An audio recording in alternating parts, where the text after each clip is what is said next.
The four types of energy expenditure would be our basal metabolic rate. Then we have our two forms of physical activity that we're going to talk about. One is NEAT activity, which we've talked about before, and then our EAT activity, and then lastly, the thermic effect of food. Ask yourself, out of these four, where am I the most optimized? And then where are you the weakest? So I love NEAT activities because usually the inefficiency is not just inefficient and there's a negative consequence to that. It's often a positive.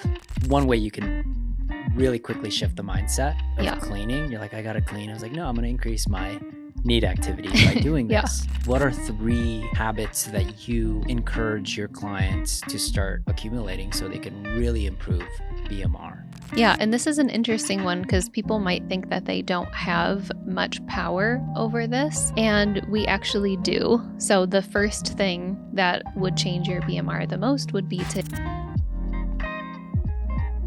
Have you ever had a day where you ate so much food that the next day you decided to punish yourself for working out 3 hours just to think that you're gonna burn it all away? What if I told you you're wasting your energy and there are 4 other ways that you can optimize that's going to allow you to burn more calories? Today, I'm going to have a conversation with my wife about the 4 different ways you can burn calories so you don't have to punish yourself in the gym for hours at a time so you can optimally lose weight. This one is really good. I find that a lot of people don't know much about energy expenditure. So when we talk about calories in, calories out, calories in is kind of easy to understand, right? That's what we eat or drink and consume throughout the day. But calories out is a little bit more complex. Yeah. So when I'm able to teach this to patients or even to my students, I was teaching at the university like a nutrition 101, and this was huge, just blew like a lot of my students' minds. And I think that more people just need to know the basics of our metabolism. Okay, so what are the 4 ways to burn calories? Yeah, so the 4 types of energy expenditure would be our basal metabolic rate or BMR. Then we have our 2 forms of physical activity that we're going to talk about. One is our NEAT activity, which we've talked about before, and then our EAT activity.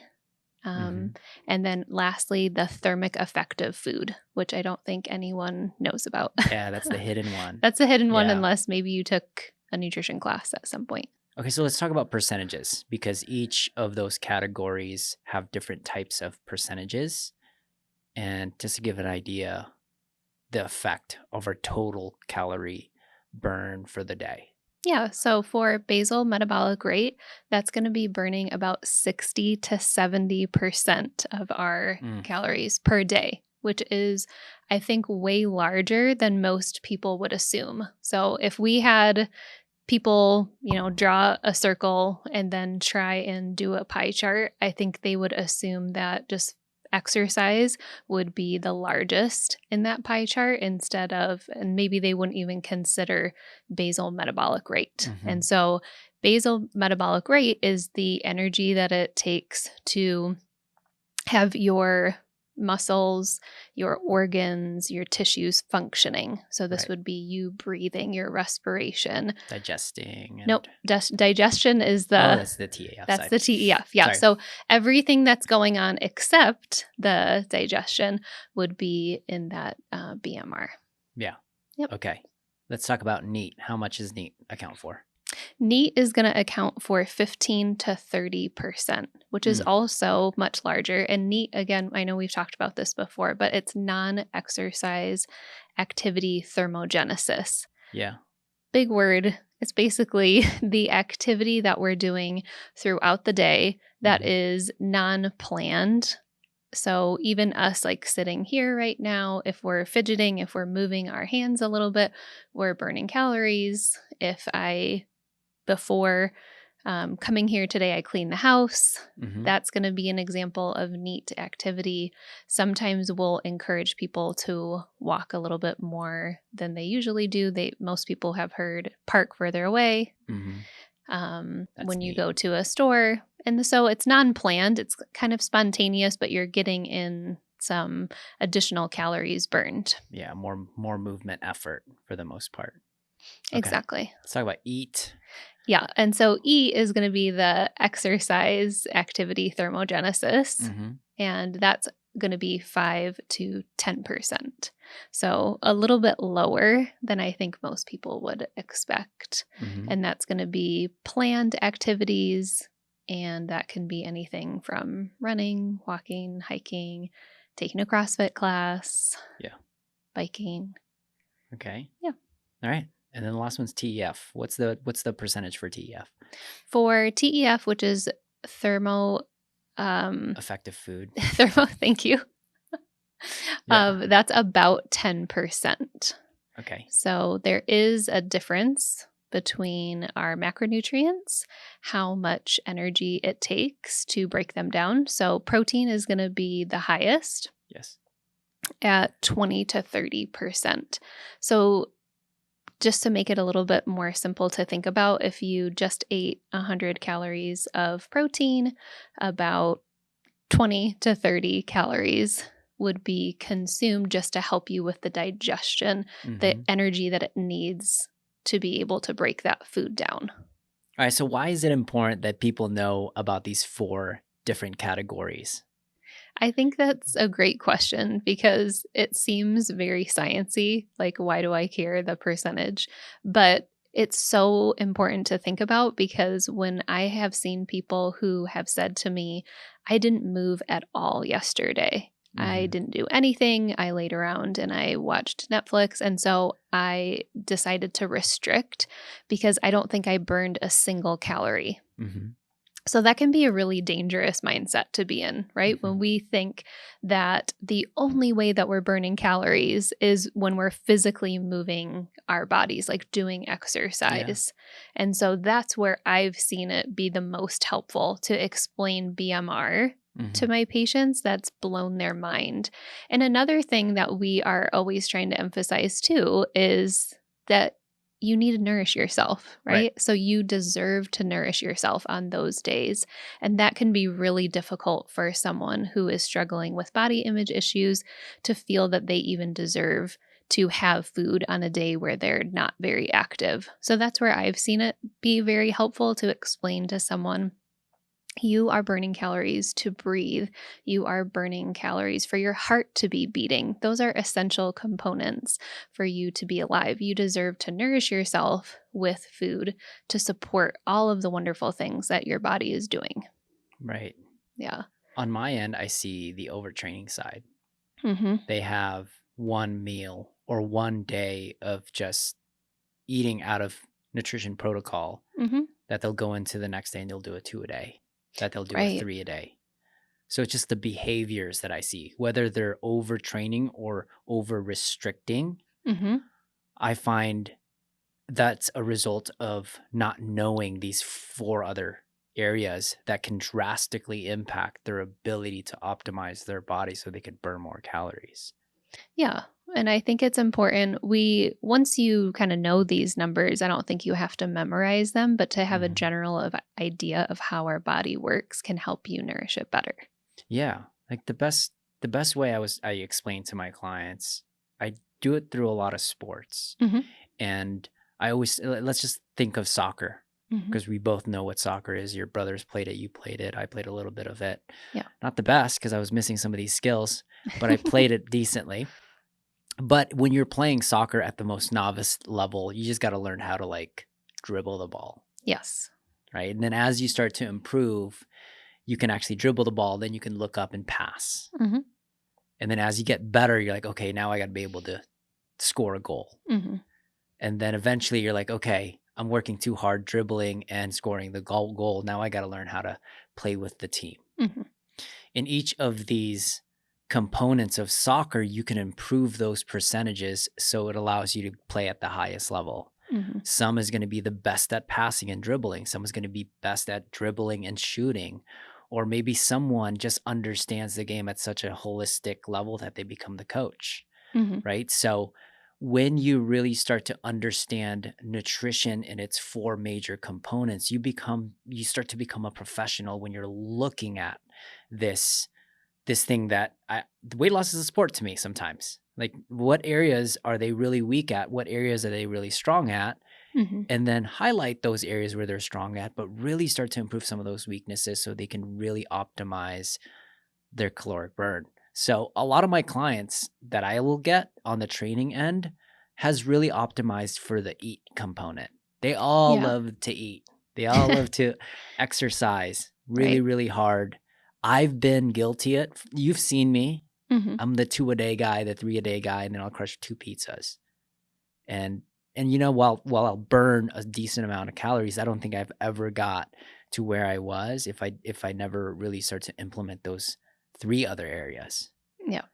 So I just think it's just a really cool way to really look at it. Like, what part, I think, ask yourself, out of these 4, where am I the most optimized? And And then where am I the weakest? where are you the weakest? So as we're going through these habits, because we want you to improve each variable, each skill, Mhm. so you can have more of a complete game when you're trying to lose weight. Yeah, it helps to be able to focus your time a little bit better too. So the foundation, like you talked about with soccer, you have to work on those foundational skills first. And we've talked about supplements in the past or Yeah. things that are maybe more advanced things to Mhm. do in nutrition, but you need to start with the foundation. You need to build that, which most Yeah. people are missing. And a lot of that is just lack of knowledge. Right. So if we can teach just this foundation, then that's going to be really helpful for people so that they're not going to hear about maybe an influencer talking about some sort of supplement or some sort of fad diet.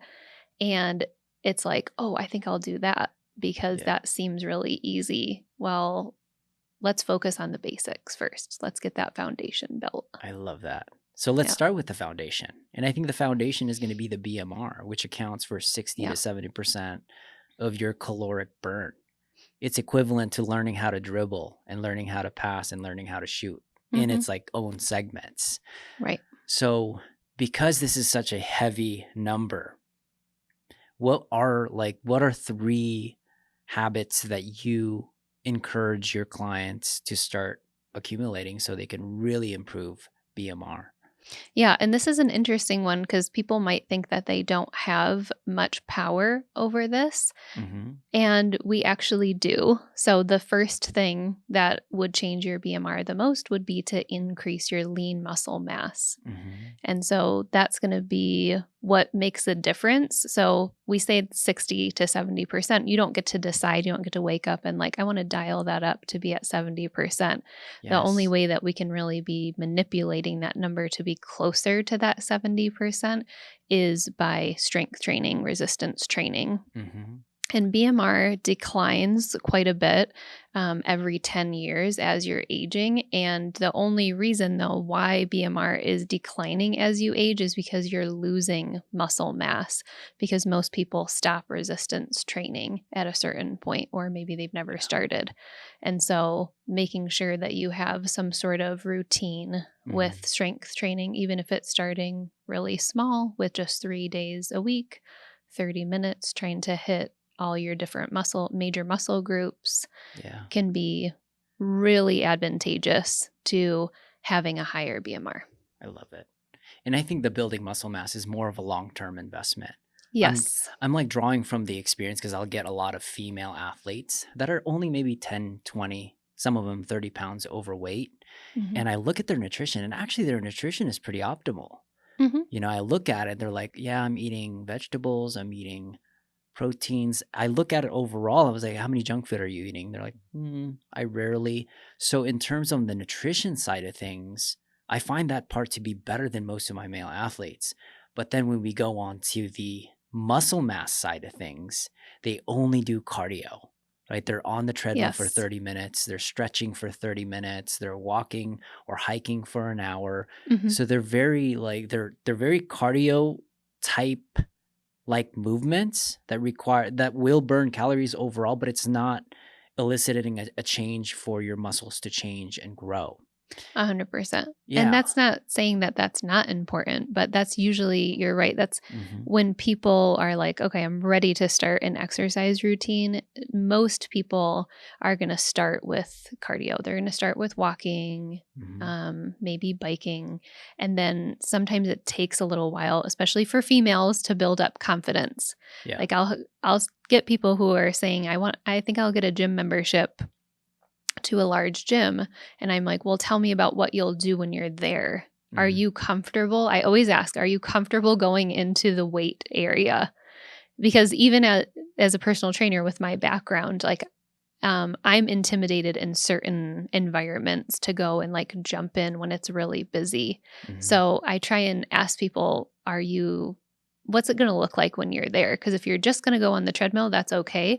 But can we also get you maybe into a class if your gym offers classes or that are strength training? Yeah. Or can we get you to do some body weight movements that you're comfortable doing, outside of just feeling like you have Yeah. to go into the free weight area? Yeah.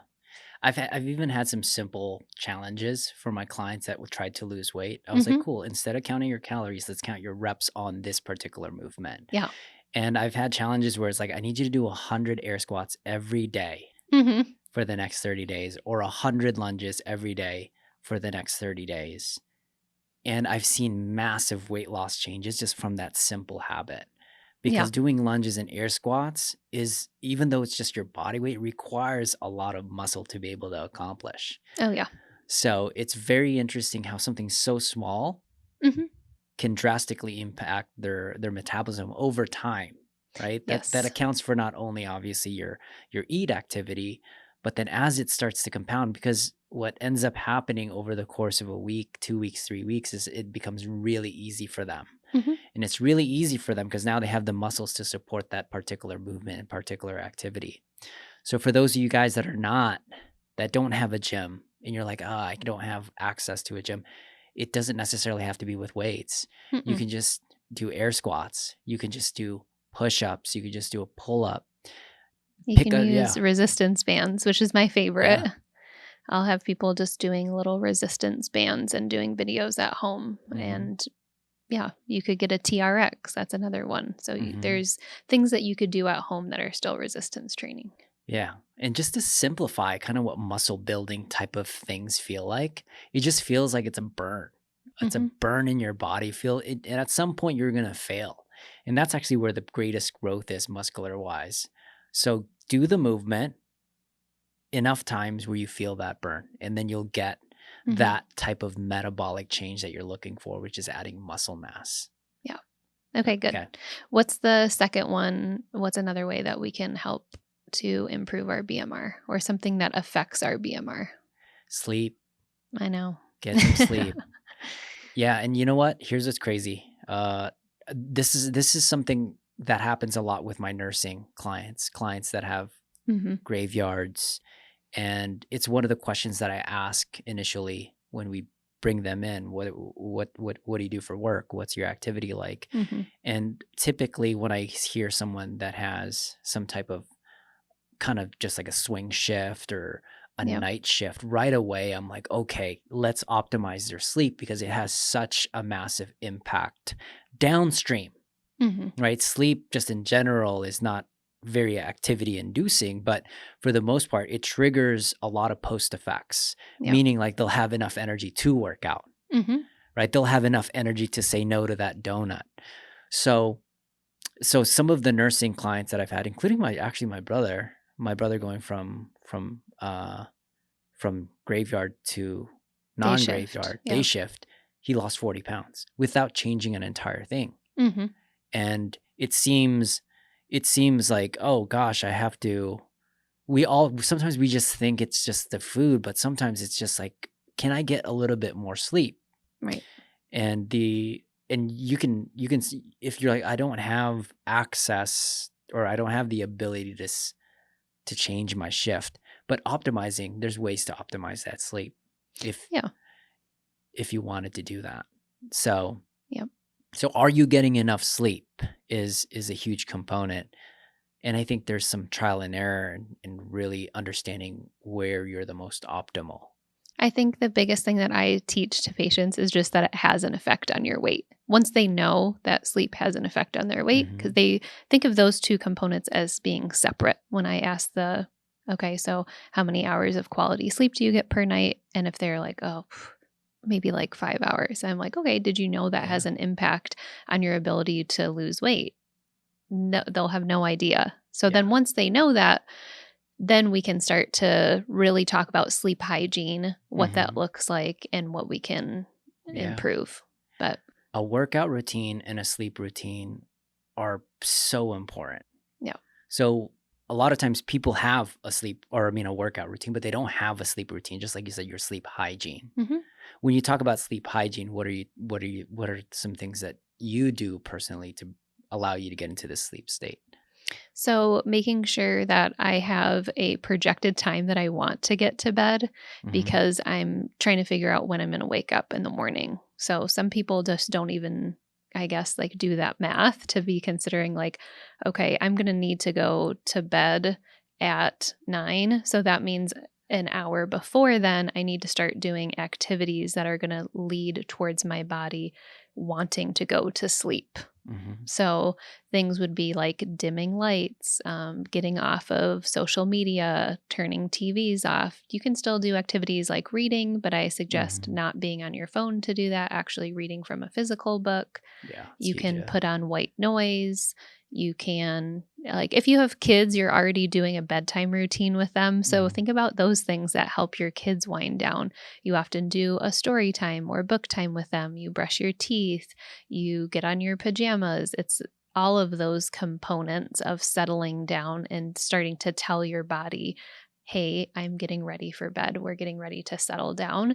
And then another thing would be potentially journaling, because often when I work with patients who can't sleep, it's because their mind is racing. So if you Mhm. have a journal next to your bed and you can write down the things that just are up here, Yeah. and you're like, hey, we don't have to think about this, brain. We're putting it down.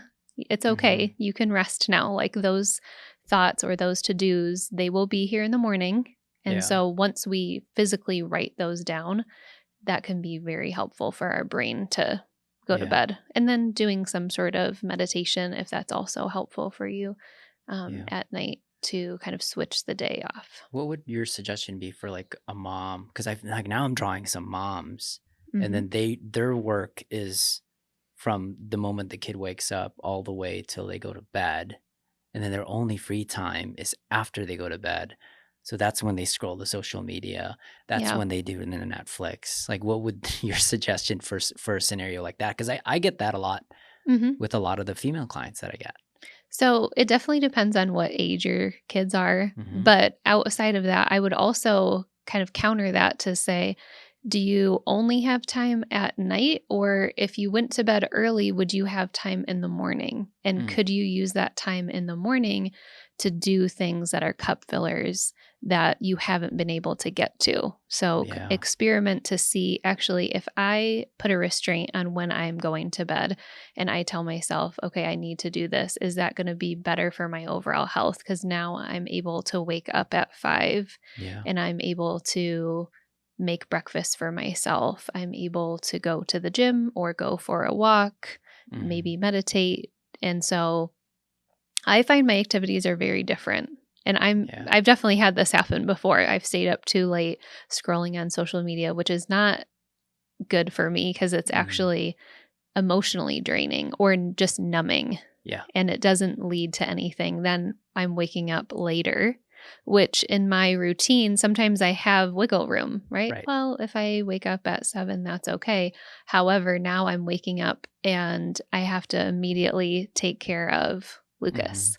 So I've missed out on 2 hours that I could have had to Yeah. work on myself. Yeah. So that's been the biggest game changer, I think, when I realized I'm going to wake up at 5 Yeah. every day, which some people I've, they're like, that's, That's crazy. I could insane. never do that. Yeah. But when we look at their schedule and how to optimize their sleep, it often comes down to just figuring out the things that you're doing at night. Are those helpful? or Yeah. could you utilize that better Mhm. spent in the morning?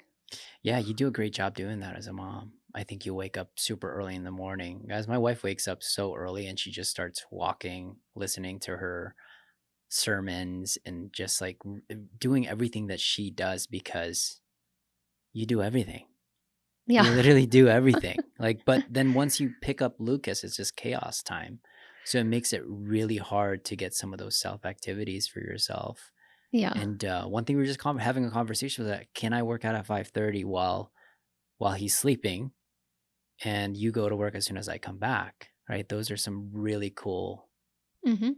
cool adaptations over time, and it allows you to really sleep, Yeah. right? So it's like a dual habit. I think finding ways to fix some of these daily habits will ultimately result into improving your score on this BMR side of things. Yeah. And the last thing for BMR that we kind of wrote down to try and optimize was your stress level. And so Mhm. some of the things that have to do with sleep also tie into stress, but the higher stress we have, that's going to slow down Yeah. your BMR as well. So just like what we talked about, if you can optimize those cup fillers, rearranging your schedule a little bit to try and figure out how you can start your day with the things that Yeah. work well, that actually helps with my stress. If I'm able to work out and move in the morning and Mhm. have that quiet time, my stress is so much lower the whole rest of the day. Mhm. Yeah. I like to look at sleep as that's where I increase my willpower gauge. Hmm. And if I come in with no sleep, my willpower is very, very low. So when a Hmm. donut comes in, I'm saying yes to it. Right. Because every no it eats a little bit of my willpower, Hmm. especially on sweet foods that spike up my dopamine. That's just like super tasty. Anytime I say no, while it is a power, you still use fuel, and that fuel power is like will for me. Hmm. So if I'm not getting the sleep, I'm saying yes to all of the fun foods, which is one of the things that I see also with my clients. Yeah. And then the other side is the clients that I get that are under resting, their performance with me is so low that it becomes just like, let's just walk, Yeah. right? So that their eat activity is minimal. Hmm. Because they just can't. They don't have the energy to do it. I mean, we can force them to, but sometimes that creates more damage than good.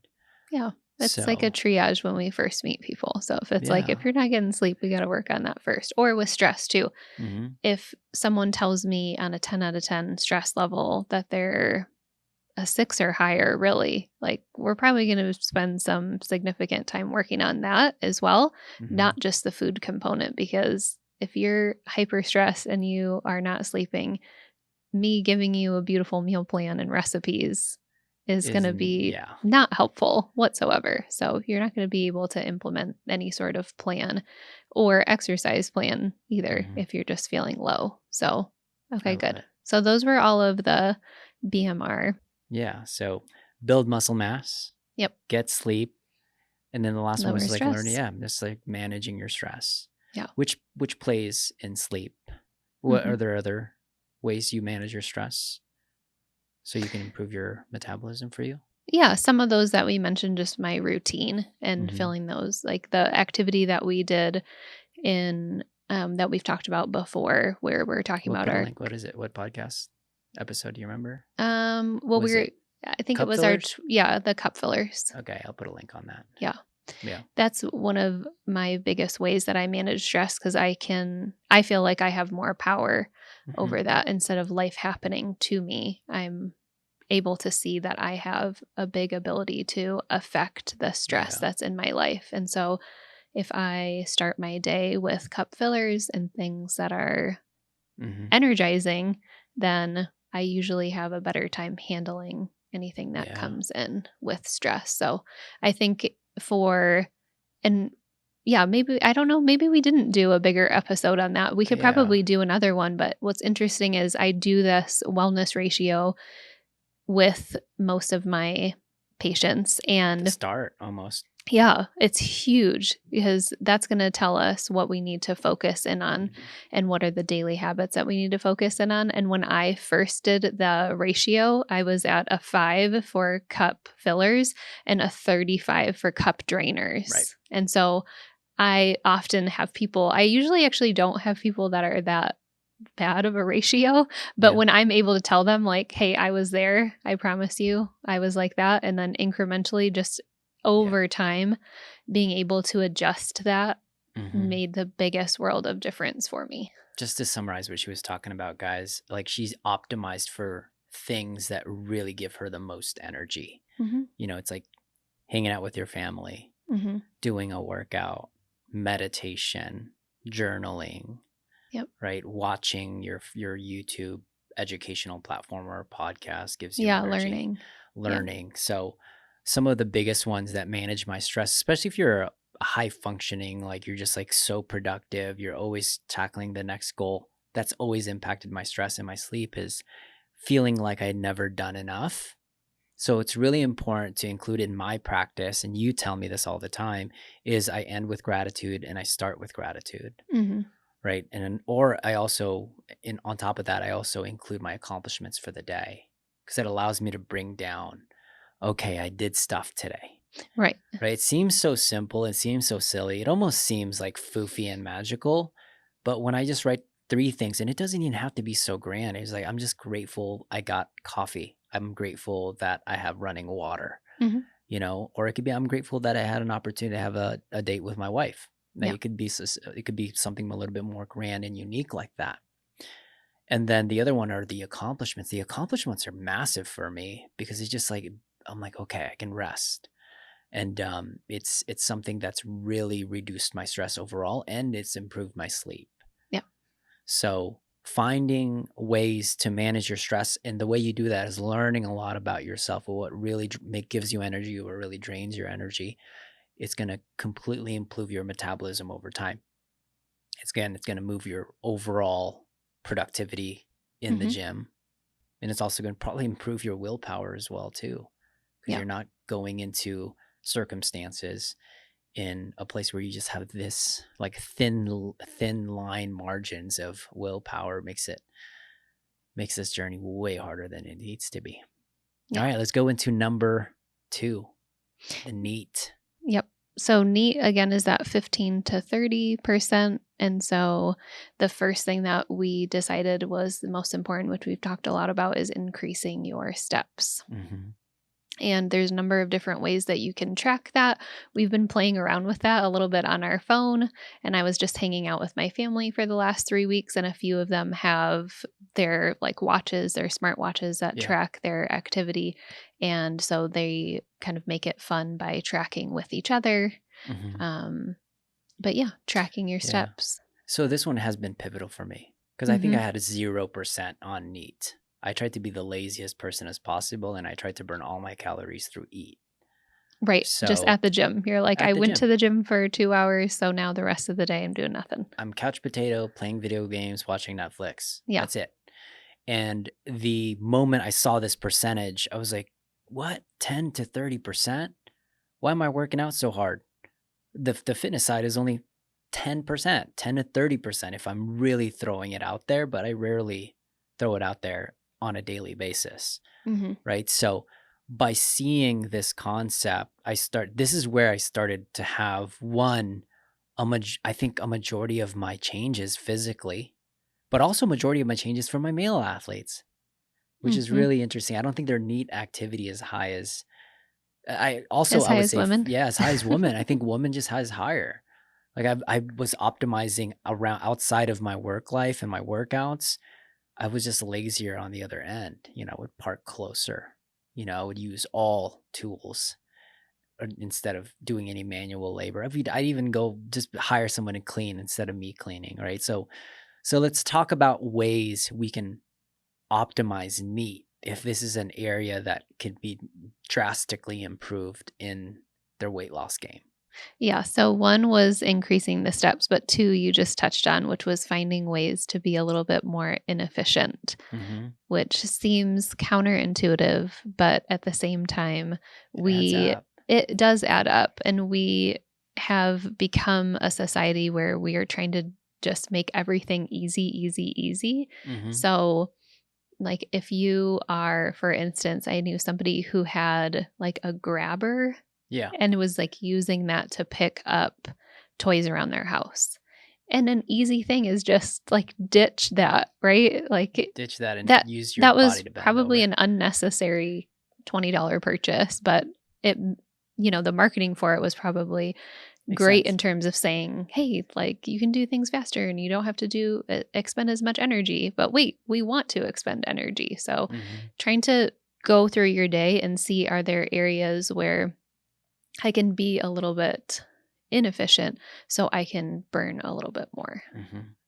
And I think it's also really important to ask yourself, do I have a sedentary lifestyle or do I have a lifestyle where I'm like a construction worker, constantly lifting heavy things over and over and over again? And Mhm. I'm assuming a majority of the clients probably listening to this are in the desk. We're in an area of our life where technology is amazing and it can do a lot of the things for us. So Mhm. being inefficient is a massive change in terms of just overall weight loss for my clients. So so we talked about inefficiency. Can you give a few more examples on how to become a little bit more less inefficient so the audience can understand? Yeah, and one thing that you said was like having somebody else clean. It's Mhm. like you actually cleaning yourself, organizing something on your own. Mhm. Um, you also mentioned like using different tools, which I thought was kind of cool. So, like, not using a power tool, but instead like using a screwdriver if you're Screwdriver. putting something together. So, another thing, I think I'm always proud of myself when I can carry a lot of groceries. So, Mhm. something like that where you're like not afraid to be like carrying or lifting things. Don't Yeah. ask somebody else to do it. Yeah. I don't know. That's huge in my family. I don't know. All the women are like moving furniture Yeah. and like taking out the trash and they're doing things on their own. That's just how I grew Yeah. up. We're doing like chores and things and we Mhm. don't ask other people to do it. Yeah. And I love that. I like to know that I can do that myself. And so, yeah, if I can be carrying Mhm. like 5 grocery bags in each hand, I'm like, Yeah, "Yes." one thing we did. Yeah, one thing we did yesterday was we parked further away from the grocery store. Mhm. And I was like, I'm gonna grab this basket. I'm gonna Oh my gosh, increase my that neat. basket was so full too. Yeah. So if you guys really want to increase your neat, try to do a grocery run with your wife and your son, only having one basket. Not when you're doing Yeah. a big weekly buy, but yeah, we were just Yeah. buying for a few days, and so but we filled that basket up and yeah. He's like, why don't you just grab a grocery? I was like, because I need to increase my neat today. Yeah. I didn't work out as hard. So I'm gonna try to increase all of these other areas of my life. So that was another way we can do it. Another way is like if we were just in vacation and we Mhm. could have drove everywhere, Yes. and the coffee shop was a 1 mile. We mile. actually Yeah. exactly 1 mile, and man, it's very interesting that we even your little brother was like, "Why don't you guys just drive?" I know. I'm I was like, like, "It's "It's only a a mile mile." away." But he didn't know it was a mile away. Yeah, It seemed further. super inefficient. Obviously, Yeah. something that can take a minute to 2 minutes to drive will take us almost 20 minutes to walk, Yeah. right? So, yeah, that it makes sense. But in that case, that was our exercise. There's not a whole lot of gyms in Mhm. Manistee, right? So it's like, okay, how can we optimize what we got? Yeah. And that just made Just walking a little bit more. 100%. Yeah. So that was like another way you can really improve your NEAT is just being inefficient. Obviously, getting the steps in, I think, is a huge component to it. Yeah. And So, then the last one that we talked about, which we've been trying to do a lot more as well, I think just since Lucas was born, but play more. mhm. Like the amount of times that I have been so tired as a mom and I've just sat and watched Lucas play, Yeah. it's so different. So yesterday when we went to the park, we just walked around, and then when Lucas wanted to do something with us, we were right there, and he Yeah. kept running back to us, and then he would jump and give us a hug, or we would lift him up. We were Yeah. just more active in playing, Yeah. but even indoor, we'll play soccer or we'll Mhm. throw a ball around. It's just Yeah. playing more in general. Even if you don't have kids, like we should all be Just play more. just Just do more. playing more. It feels good within our body to just be moving like that, Mhm. especially if there's some sort of competitive component to it. Mhm. It can just be fun and you don't realize that the time is going by, Mhm. and it's just a fun activity. Like we played ping pong a Yeah. few months ago in the park, and that Mhm. was so much fun. Yeah. Like, And you listed out because we have this like what is it or those tickets that we get for all of the activities that your parents got us. oh, the What is that Pogo called? Pass. Yeah. So we got. And anyways, guys, if you don't know what a pogo pass, it's just like what is it? Can you give them what that Yeah, is? so a Pogo Pass, they have them in different cities, but in Las Vegas, you purchase for $50 to $100 this pass, and then it gives you access to 10 to Ton of things. 12 Yeah. things. It gives you one ticket. For a So we family, have, typically. yeah, so for a family.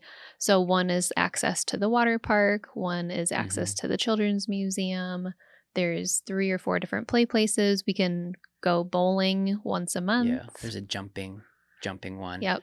And then you listed them out, and then I said yes to all of the ones where I'm able to play with them. Yeah, there was a Right. indoor climbing Hmm. center. So, yeah, all of the play ones. That's what I said yes to. I was like, let's get Yeah. all of those in because it's gonna allow me to get my neat significantly up.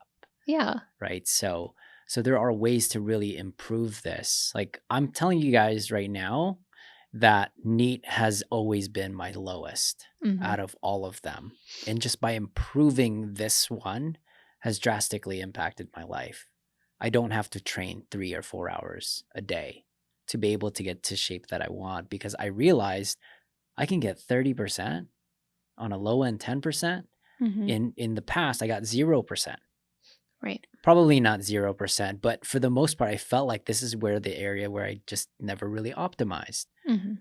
And again, if you can really see this weight loss skill set as a whole of not just one thing, you can really do some cool things on this. Yeah, and I think for cleaning and organizing, those are Yeah. cup fillers for most people Yeah. anyways. When I talk to people about having a clean space, like a clean kitchen, that's Mhm. kind of a prerequisite for you to be able to want to cook any meals. Mhm. So taking a little bit more time to have a clean kitchen, organized kitchen, Yeah. then in turn helps with your other goals. So I love neat activities because usually the inefficiency is not just like Inefficient, there, it's yeah, it's not just inefficient and there's a negative consequence to that. It's often a positive. Mhm. Us playing a little bit more and maybe being inefficient, Mhm. walking and doing things as a family actually made it a Yeah. much more enjoyable experience for Lucas. Yeah. I just think it's one way you can really quickly shift the mindset of Yeah. cleaning. You're like, I gotta clean. I was like, no, I'm gonna increase my neat activity by doing Yeah. this.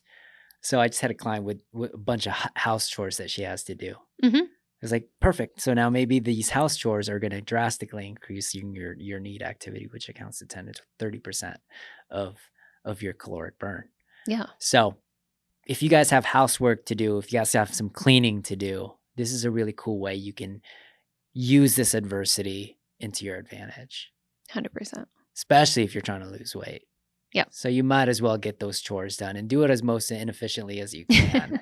Yeah. Yeah, because it's like moving things. It's just you ever like move a friend to another location, it just requires so much energy. Imagine if you're just slowly sprinkling that throughout your life. Hmm. Your house is gonna look cleaner, one, right? And you're gonna be burning more calories too. So Yeah. it's a double win-win. Okay, good. So the next one is eat. So we'll probably spend the least amount of time on this one because this is the most obvious one that people are thinking has the biggest impact. But yeah, it's one of the But least. yeah, it's In a, one of in the in least. in terms of like short-term investment, it's the least, Right. right? But in terms of long-term investment, if you do it consistently, it can have really massive impacts, 100%. right? But if we see the whole pie of burning calories as just one thing, we real I've been guilty of really doing too much on the eat side. Yeah, we think this is like the Mhm. sexiest component of energy expenditure. So Yeah. that's all anyone talks about, and we Mhm. forget about the rest. And the truth is, not everyone has the opportunity to train like the way we train because we live in the gym, Yeah. right? And it forced me to really think outside because I was like, they're not in the same environment as me. They want the same body that I have.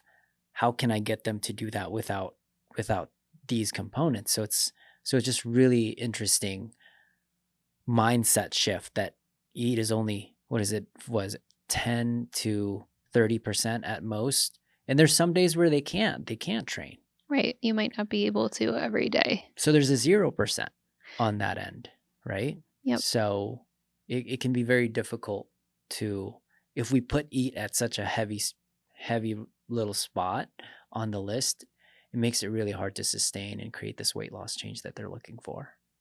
So let's Yeah. talk about the habits really Yeah. quick on there. So the three that we talked about were strength training, which we already went into a little bit. Hmm. So that's also kind of double duty because that's helping increase your BMR as well. Hmm. And then improving your range of motion. This was one that we haven't talked about before. Yeah. So maybe you can talk about So, that. well, let's tap into strength training because there's going to be some athletes that don't know what strength training is, and it doesn't necessarily. I think there's two parts to the strength training component. There's the weightlifting part where you're moving weight and you're doing reps and sets. It could be like Hmm. squatting, it could be like doing curls, but there's also strength training in terms of body weight.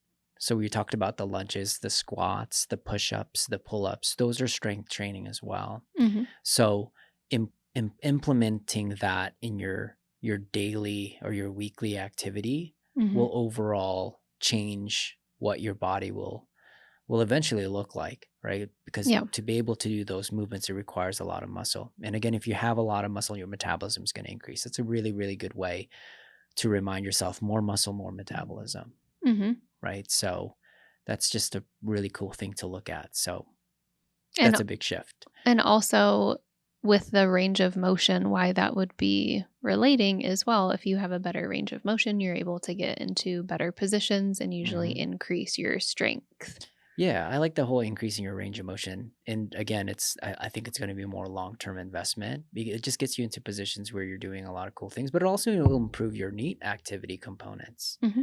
So if like you have the option to hike something or just look at something, Hmm. those are two different people.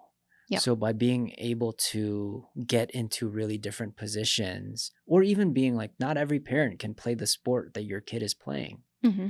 So by being able to improve your range of motion allows you to not only play the sport, but also be less injurious throughout it. You know, we've seen a lot of parents are like, I tried to play basketball with my kid and I blew my knee out. And it's not because of your age, it's because we're lacking in so many of these critical areas. Maybe it's the strength and also the range of motion. Hmm. I typically see it on the range of motion issue. Like not they're not in a position to make left turns and right turns Yeah. or juke left and right, and it's just chaos waiting to happen. Hmm. So yeah, I think improving your range of motion is a massive way to improve that eat capacity Yeah. overall. Even though I also feel like I sweat more when I stretch. I'm like, why am I sweating more? Yeah. You holding yoga positions and like shaking is fun to watch. Yeah. So that's the eat side for sure. And then the last way you can really drastically improve your eat is doing some type of intervals. Hmm. You know, and then that's if all that really means is like going fast for a little bit and then slowing down.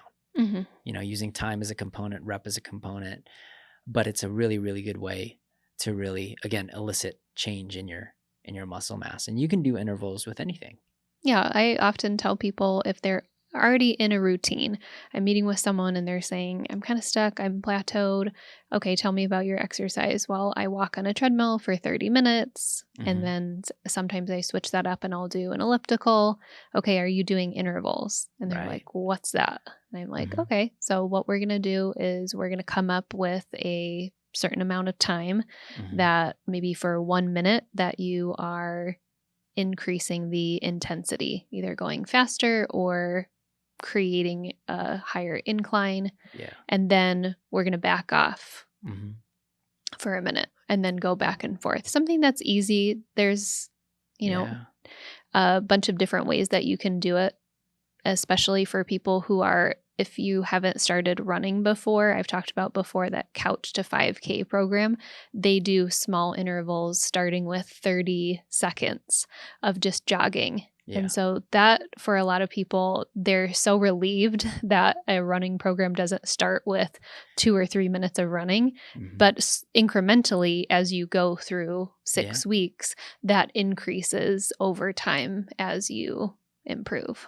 It's huge. So And it's just in much more yeah. fun. It's much more fun, it's more exciting. I feel like the time goes by faster when you start doing intervals. It does. But in a nutshell, it's just increasing the amount of effort for a certain amount of time. Mhm. And when you're increasing your effort for that particular piece, there's just a lot of muscular growth in general, Yep. right? Speed requires strength and strength requires muscle. And again, if you're creating those changes in your program, your body's just going to change. Mhm. I always like to say is like what does a marathon runner look like and what does a sprinter look like? Start blending those two in and your body's going to start to formulate somewhere in between. Mhm. So it's really a lot of times I see a lot of athletes just train like an endurance athlete. And while that's fine, your heart's going to be great, but it's when you picture those athletes, they're very small just in general. They retain a little bit more body fat as opposed to someone that's like a sprinter. Mhm. They're just all muscle. And the amount of food it requires for these athletes to maintain that type of muscle mass is ginormous. It also I feel like it's what makes that sport really difficult is the eating components, eating that much to support that much muscle mass. Yeah. So, but while they don't have to get to there, like finding that bridge in between through improving their performance to do something like that is massive on improving the eat side. Nice. Okay. So lastly, the TEF, the thermic effect of food. Mhm. What are going to be the three things that can help us optimize that? So the first one is protein, Mhm. right? We just talked about it. You talked about it takes 20 to 30% more energy to digest this macronutrient. And there's three big macronutrients. There's four. There's alcohol too, but typically Nope. we don't Just even 3. count that, right? Yeah. So you have your protein, you have your carbohydrates, and then you have your fats. So just implementing protein, which is it just makes it just so expensive to use. One, so you're burning 20 to 30%. Two, it supplies a lot of your broken down tissue as you start to exercise. So that becomes the building blocks and increases your BMR overall. And the third part to protein is just the appetite component to it. Yeah. It just really just becomes an appetite suppressant because it has everything that it needs. So oftentimes when we start to implement higher protein for our clients, it's not just to increase that thermal effect. There's so many other variables that really make this habit so amazing. Yeah. And the thermic effect of food, it is quite small in comparison to Hmm. basal metabolic rate in our movement. But it's something fun to know about that. Yes, it does take energy. And could we optimize this a little bit? Yes. And it's not too different from the things that we're already talking about. We're already talking about that we should be getting enough protein in a day. Yeah. Because the second thing that we talked about is actually if you can lean more towards whole foods versus processed foods, whole foods takes a little bit more energy to break down. So a little Hmm. bit higher component there compared to So processed foods. yeah, what are whole foods and what is the difference? Dumb it down a little bit if you can, So whole foods, think of those as being as close to the source as possible. like an So apple. like an apple compared to applesauce or apple juice, Those are processed. right? Okay. And So then meat, same thing, going from like actual, like there's bleeding, and then to like a or powder. just the chicken breast, Yeah. right? Yeah, And versus like, versus like a chicken sausage would be more processed. yeah. And then how about protein powder? That would be processed too. Hmm. Correct. Okay. So really just changing those elements. Yeah, and you can have some processed foods, but just recognizing that, oh, if I'm taking more time to that's the thing, that's the trade-off, right? Hmm. Processed foods are going to be quicker, but if we can be a little bit more inefficient with the time that it takes to create meals, if we've got that opportunity, then it's actually more healthful for us as Yeah. well, because those are going to be our whole foods that sometimes take a little bit longer to cook Hmm. and prepare. They're going to be higher fiber as well. So that was the third one on our list, is that if you are going to have carbohydrates, then to choose those that have higher fiber, because Hmm. that will take a little bit more effort and energy to burn that. Yeah. Because it seems so small, 5 to 10%, but there's just a lot of leading effects after you consume higher proteins and just in general. So anytime I get a client that's like, I'm going to go out to eat, the first thing that I tell them is like, let's focus on the protein first. Eat the protein first. Hmm. Let's go protein, vegetables, and then eat whatever your carb is. And typically that event becomes a non event when they prioritize it that way. Hmm. So just always leading with protein, every meal having protein is is such a cool habit to have, especially if you're trying to elicit again a weight loss response. Hey guys, we are finally accepting students in our Weight Loss Academy. In this program, we are teaching you the skill set, the mindset, the tool sets to be able to not only lose weight over the next 12 weeks, but keep it off for a lifetime. If you find yourself struggling to shed pounds or you're regaining the weight after dieting, this academy is designed for you. Now, click on the show notes below so you can join our wait list, and you will be the first to know when our curriculum begins. Now, back to the show. Peace. Right, so now just to kind of overview this whole thing, leave us a comment on which 4 is your strongest and which one is your weakest. And hopefully you get an idea what to improve. I'm going to include a little quiz and questionnaire that they can take to see and really highlight what you're missing. Hmm. We'll throw it on the show notes below so you guys can answer it, and it'll give you an idea of what you can attack for your weight loss journey. Guys, if you like this episode, you're probably going to like this conversation above here. We talked about our 12-week nutrition program. It not only goes over what you have to do every single week, we go over what it's going to feel like, what it's going to look like, why we do it. So if you guys like this episode, click on this link. Peace.